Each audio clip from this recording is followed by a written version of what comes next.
দর্শক, বাজেট পরবর্তী সংবাদ সম্মেলন করছে বাজুস। আমরা সরাসরি চলে যাচ্ছি সেখানে।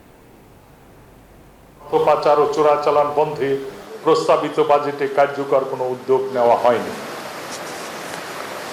বৈধভাবে সোনার বার, সোনার অলংকার, সোনার কয়েন রপ্তানিতে উৎসাহিত করতে কমপক্ষে 20% ভ্যালু অ্যাডিশন করার শর্তে রপ্তানিকারকদের মোট ভ্যালু অ্যাডিশনের 50% আর্থিক প্রণোদনা দেওয়া প্রস্তাব করছি।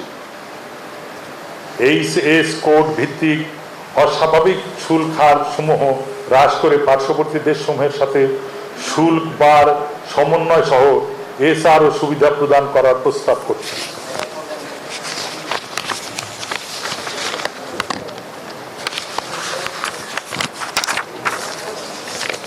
আমাদের এইচএস কোড ভিত্তিক শুল্ক হার ও পার্শ্ববর্তী দেশ ভারতের শুল্ক হারের সাথে অনেক বড় ধরনের ব্যবধান বিদ্যমান, যার কারণে এইসব মেশিনারি ও কাঁচামাল আমদানির প্রাথমিক পর্যায়ে ব্যয় বেশি হয়ে যায়।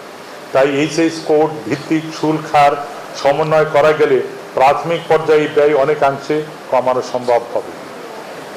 মূল্য সংযোজন কর ও সম্পর্ক শুল্ক আইন 2022 ধারা 12-126 ক অর্থ আইন 2019 সালের 10 নং আইন এর 102 ধারা বলে চোরাচালান প্রতিরোধ করতে গিয়ে কাস্টম কর্তৃপক্ষ সহ সকল আইন প্রয়োগকারী সংস্থাসমূহের উদ্ধারকৃত সোনার মোট পরিমাণের 15% উদ্ধারকারী সংস্থাসমূহের 25% উদ্ধারকারী সংস্থাসমূহের সদস্যের পুরস্কার হিসাবে প্রদান প্রস্তাব করছি। প্রিয় সাংবাদিক বন্ধুরা, বাজেটের পক্ষ থেকে আমরা মাননীয় অর্থমন্ত্রীর কাছে আমাদের বাজেট প্রস্তাবনা দিয়েছিলাম। গত কয়েকটি বছরের প্রাক বাজেটে বৈঠকে এনবিআর চেয়ারম্যান বাজেটের দাবি পূরণের অঙ্গীকার করলেও বাস্তবে জুয়েলারি ব্যবসায়ীদের সঙ্গে ছল চতুরির আশ্রয় নিয়েছেন। জুয়েলারি শিল্পে যখন নতুন নতুন শিল্প কারখানা গড়ে ওঠার উৎসাহ প্রদান করছে বাজেট, তখন এনবিআর নীতি সহায়তা নিয়ে এগিয়ে আসছে না। পাশাপাশি সারা দেশের জুয়েলারি ব্যবসায়ীদের কাছ থেকে ভ্যাট আদায়ের নামে হয়রানি করছে।